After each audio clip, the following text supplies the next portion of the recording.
Mitford Dhaka medical ঘুরে আসছি, বাচ্চাকে সিট দিতে পারি নাই, তারা ট্রিটমেন্ট দিতে পারে নাই, 1 ঘন্টা অক্সিজেন দিতে পারে নাই। আমি অ্যাম্বুলেন্স ভাড়া করে 17 ঘন্টা অক্সিজেন দিছি আমার বাচ্চাকে। যদি আমার বাচ্চা মারা যায় সরকার নিতে হবে, এই ড্রাইভার সরকার। আর এভাবে আখ্যাত বন্ধ করার কোনো রাইট নাই। 6টা বাচ্চা মারা গেছে, সেটার জন্য এত আন্দোলন করা হইতেছে। এখন হাজার হাজার বাচ্চা মারা যায়, তখন কি করবেন?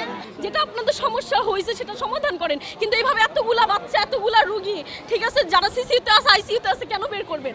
কোথায় নিয়ে যাব? অন্য কোনো হাসপাতাল তো বেড পাই নাই। আমি অনেকগুলো হাসপাতাল ঘুরে আসছি, সরকারি হাসপাতাল বেড দিতে পারে নাই আমাকে। এখন আমার বাচ্চা কালকে থেকে অনেক ভালো আছে।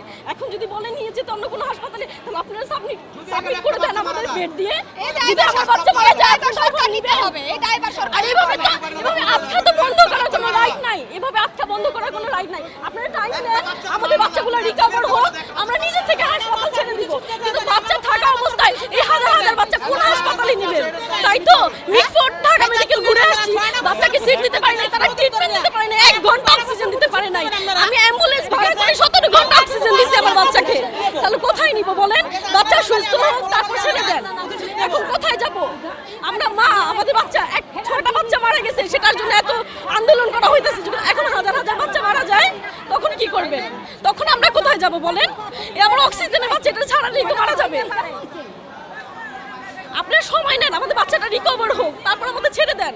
তারপর হসপিটাল নিয়ে কি ঝামেলা তা করেন, সমাধান করেন। কিন্তু এখন এতগুলো বাচ্চা কোথায় সাবমিট করবেন? আমাদের ব্যবস্থা করে দিতে পারবেন যে অক্সিজেন বেড সহ অ্যাম্বুলেন্স দিয়ে নিয়ে যাবেন? এখানে সব টেস্ট করার জন্য টাকা লাগবে, জমা, ব্লাড জমা, কালকে রিপোর্ট আসবে।